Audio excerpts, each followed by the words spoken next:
ଆରେ ଆରେ ଏ ଅନ୍ଧାର ରାତିରେ କେଉଁଠି ଯେ ମୁଁ ରହିଲି କିଛି ଜଣାପଡ଼ୁନି। କ'ଣ ଯେ ମୁଁ କରିବି? ଆରେ ପୁଅ, ତୁ କିଏ? ଏଠିକି ତୁ କେମିତି ଆସିଲୁ?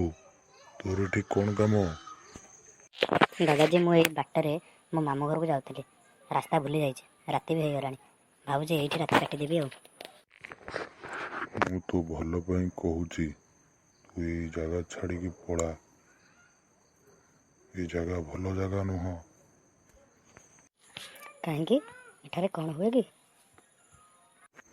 ଏଠାରେ ବହୁତ ଥର ଶୁଣାଯାଇଛି ଅତୃପ୍ତ ଆତ୍ମାମାନେ ରୁହନ୍ତି ଏବଂ ଭୂତ ପ୍ରେତ ଏଠାରେ ବାସ କରିଥାନ୍ତି।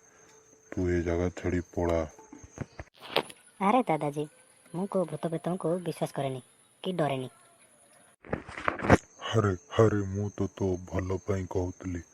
ଏଣିକି ତୋ ଇଚ୍ଛା। ଆଜିକାଲିକା ପିଲା, ତମେ କ'ଣ ବିଶ୍ୱାସ କରିବ? ଆଜି ଗୋଟେ ଶିକାର ଆସିଛି। ଏତେ ଦିନ ପରେ ଆଜି ପାଟିରେ ଟିକେ ମଣିଷ ରକ୍ତ ବାଜିବ। ମୁଁ ଘରକୁ ଯାଉଛି, ବହୁତ ରାତି ହେଲାଣି। ମୋ ସହ ଆସେ ହେରି। ଆମ ଘରେ ରହିବୁ, କାଲି ସକାଳୁ ଯିବୁ। ନାଇଁ ଦାଦାଜୀ, ଆପଣ ଯାଆନ୍ତୁ, ମୁଁ ଏଇଠି ମୋର ଆଡ଼ଜଷ୍ଟ କରିନେବି। ଆରେ ବହୁତ ରାତି ହେଲାଣି, ମୋତେ ଏବେ ଶୋଇବାକୁ ହିଁ ହେବ। ଓଃ କି ଥଣ୍ଡା, ଆଜି ବହୁତ ଶୀତ ହେଉଛି। ଏଇଟା ହିଁ ସଠିକ୍ ସମୟ। ଏହି ସମୟରେ ମୁଁ ତାକୁ ନେଇଯିବି। ଆରେ ଇଏ କି ଭଳିଆ ଶବ୍ଦ, ଅତି ବିଚିତ୍ର ସାଉଣ୍ଡ। ହେ ଭଗବାନ, କ'ଣ ଯେ ମୁଁ କରିବି? ଏତେ ବଡ଼ ଭୂତ! ଇ ମାଲୋ, ଇବୁ ଇବୁ। ଜୟ ଶ୍ରୀରାମ, ଜୟ ଶ୍ରୀରାମ, ଜୟ ହନୁମାନ।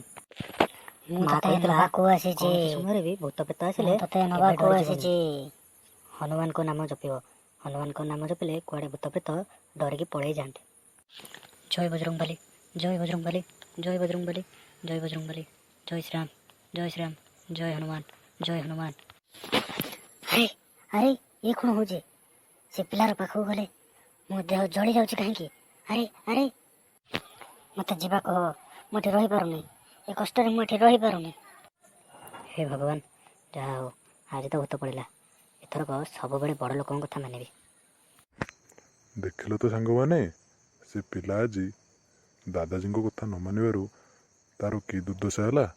ସେଥିପାଇଁ କୁହନ୍ତି ସବୁବେଳେ ବଡ଼ ଲୋକଙ୍କ କଥା ମାନି ଚଳିବା ପାଇଁ। ସାଙ୍ଗମାନେ, ଆପଣଙ୍କୁ ଯଦି ଆମର এই ଛୋଟ ଭିଡ଼ିଓଟି ଭଲ ଲାଗିଥାଏ ତାହେଲେ ଲାଇକ୍ କରି ପଣ୍ଡା କାର୍ଟୁନ ୟୁଟ୍ୟୁବ୍ ଚ୍ୟାନେଲକୁ ସବସ୍କ୍ରାଇବ୍ କରିଦେବେ ଏବଂ ଘଣ୍ଟି ବଟନକୁ ଦବାଇଦେବେ, ଯାହାଫଳରେ କି ଆମେ ଯେଉଁ ବି ଭିଡ଼ିଓ ପୋଷ୍ଟ କରିବୁ ଆଗ ଆପଣଙ୍କ ପାଖକୁ ନୋଟିଫିକେସନ୍ ପଳାଇବ।